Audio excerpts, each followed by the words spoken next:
Do you think writing helps you in your spoken English? And if I say yes, I have some points to prove it. For example, I am shooting this video.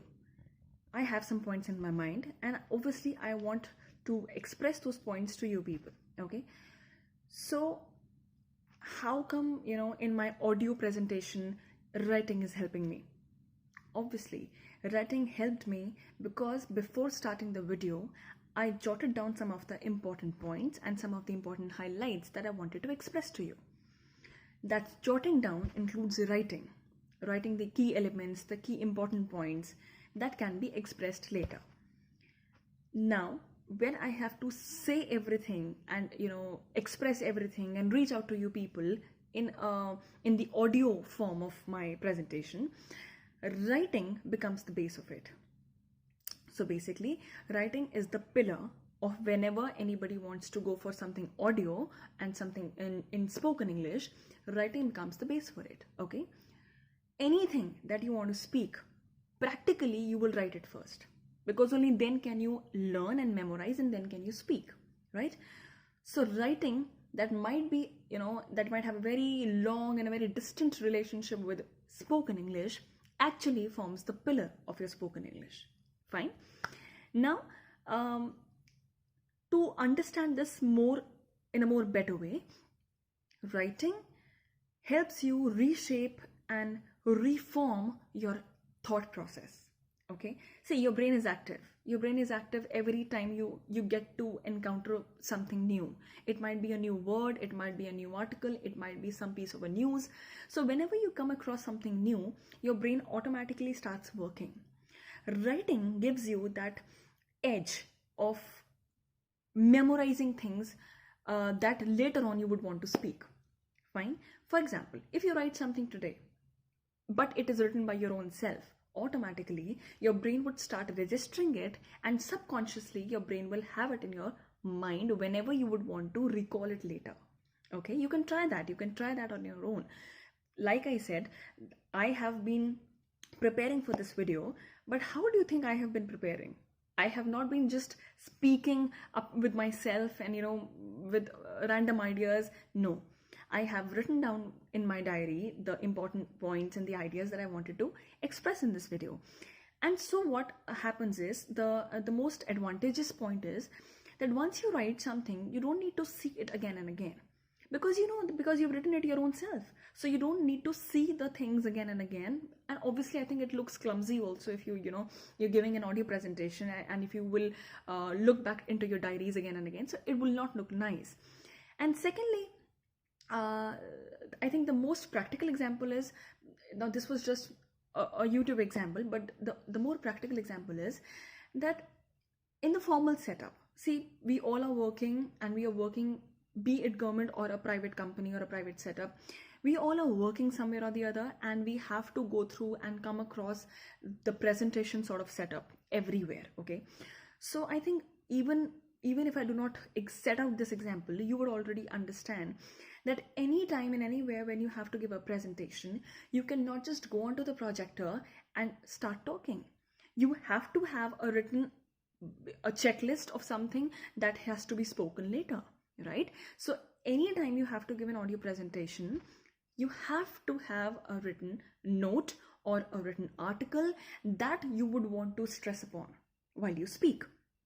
Okay, so again, this example is also explaining on how writing becomes the pillar and forms the basis of your spoken English and your communication skill set. Okay, writing not only helps you in reshaping and learning things. Obviously, I think it restructures your skill set. It totally structures the way you talk, and this can be with any language. I am not just talking about English here. This can be in any language which is new to you. See, there are many things that have to be learned while you are learning a new language, but there has to be a base of doing it, and there has to be a base of learning everything. For example, till date, the students are being told to, write when they learn, because that will help them recall it and memorize it in a better manner.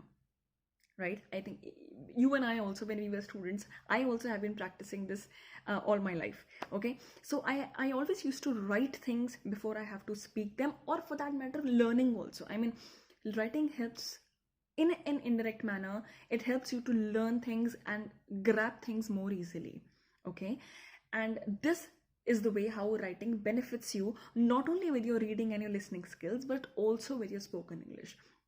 See, I don't know, this is my own experience, but I feel a good writer automatically becomes a good orator, and a good orator vice versa becomes a good writer, or he is already a good writer when he's a good author and a good orator. Okay, so whenever you want to talk, always remember one thing: you cannot memorize everything. You tend to speak whatever you have written. So your writing skills becomes the base and the most important and the most vital key aspect of how you will learn and go through this journey of your spoken English learning. Okay, so this wasn't a very long video, but I would also like to mention here that writing, or maybe reading, or maybe listening, I think all your lacunas with your speaking, okay, writing and I think reading, both reading and writing helps you go through anywhere, wherever you get confused when you talk. Writing and reading are the two most important aspects that you can fall back onto, and they are surely going to help you the way you speak.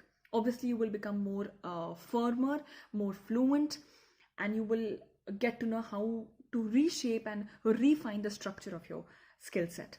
Okay, so I think that's all for today, because writing itself is a very, very vast topic, but I am just dealing with the concept of how writing helps with your spoken English skills. Okay, so to end my video, guys, again I have come up with a new word, which is rigorous. Rigorous is a very commonly used word and usually used in a negative space. So rigorous means something very harsh and very that requires a lot of energy, something very hard when you do it. So rigorous can have different meanings also, but then those meanings would come up much more nicely when you put them and frame them in your sentences. So again, writing the sentence will help you know the meaning of the word, and then only you can use this word in your spoken English. So again, my example of how writing helps you in your spoken English is valid. Okay, so till then, good luck and keep practicing. Happy learning. And by the time I will come up with my next video, I have something good for you and something new for you. So just stay tuned and subscribe to my channel, and do not forget to hit the like button. Thank you so much.